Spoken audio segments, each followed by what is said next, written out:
জাতীয় দিবস আমাদের জীবনে। কারণ এই দিনটি যদি জীবনে না আসতো তাহলে আমরা প্রাণ ভরে উন্মুক্ত আকাশের নিচে ঘুরে বেড়াতে পারতাম না, আমরা সুন্দরভাবে কথা বলতে পারতাম না।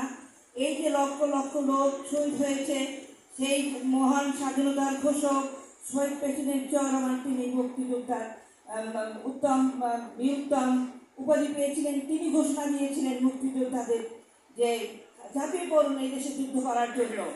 পাকিস্তানিদের বিরুদ্ধে, পশ্চিম পাকিস্তানের বিরুদ্ধে, হানাদারের বিরুদ্ধে তারা যুদ্ধ করার জন্য তিনি ঘোষণা দিয়েছেন চট্টগ্রাম কালুরঘাট থেকে। এবং যুদ্ধ শুরু হয়েছে 9 মাস। বাংলাদেশের আপামর জনসাধারণ যুদ্ধ করেছে, সংগ্রাম করেছে, কষ্ট করেছে, লাঞ্ছনা বঞ্চনার শিকার হয়েছে। প্রিয় সুধীবৃন্দ, এই যে স্বাধীনতা এবং জাতীয় দিবস, এই যে স্বাধীনতা এবং জাতীয় দিবসকে একটি গুরুত্বপূর্ণ দিবস হিসেবে আজকে যারা জেলা প্রশাসন পটুয়াখালী এই সুন্দর আয়োজন করেছে এবং কথা বলার সুযোগ করে দিয়েছে, এবং যারা শুনছেন এবং যারা বলছেন সকলকে অনেক ধন্যবাদ। যে একটা বিশেষ দিবসে সুন্দর করে কথা বলা এবং শোনা, এটা একটা আমাদের অধিকার বলতে পারেন। কিন্তু আমরা এই দেশে জন্মগ্রহণ করেছি, আমরা হয়তো মুক্তিযুদ্ধ দেখিনি, কিন্তু মুক্তিযুদ্ধের ইতিহাস থেকে জেনেছি যে মুক্তিযুদ্ধ কত করুণ, কত দুঃখের, কত রক্তস্নাত।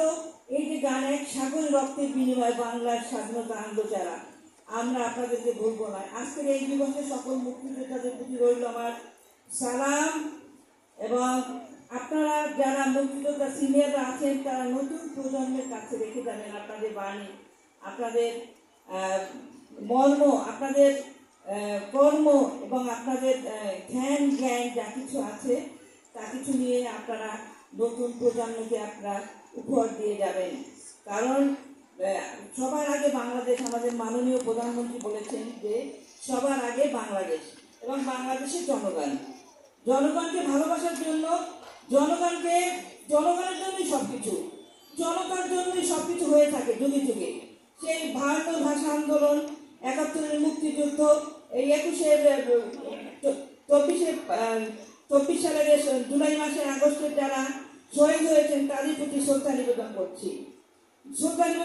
শহীদ বীর মুক্তিযোদ্ধাদের যারা রক্ত দিয়ে মৃত্যুবরণ করে এই মহান দিবসকে আমাদের সামনে এনে হাজির করেছেন।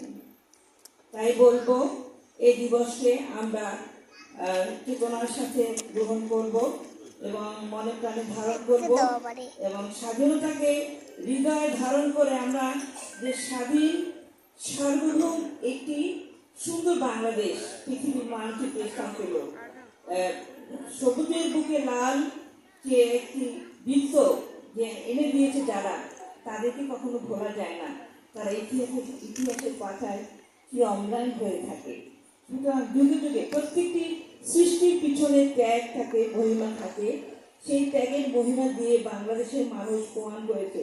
কারণ বাংলাদেশের সন্তানরা সবসময় সাহসী, তারা যুগে যুগে প্রমাণ করেছে যে আমরা যুদ্ধ করতে জানি, আমরা কথা বলতে জানি, আমরা সংগ্রাম করতে জানি এবং আমরা এই দেশ স্বাধীন করতে জানি। তাই 9 মাস রক্তক্ষয়ী যুদ্ধের মধ্য দিয়ে 16ই ডিসেম্বর বিজয় হয়েছে এবং 26শে মার্চ, 25শে মার্চের গণহত্যা থেকে শুরু হয়েছে। সুধীবৃন্দ, আপনারা সকলে জানেন, আপনারা অনেক গুণী ব্যক্তিত্বের সামনে আমার সামনে উপবিষ্ট আছেন।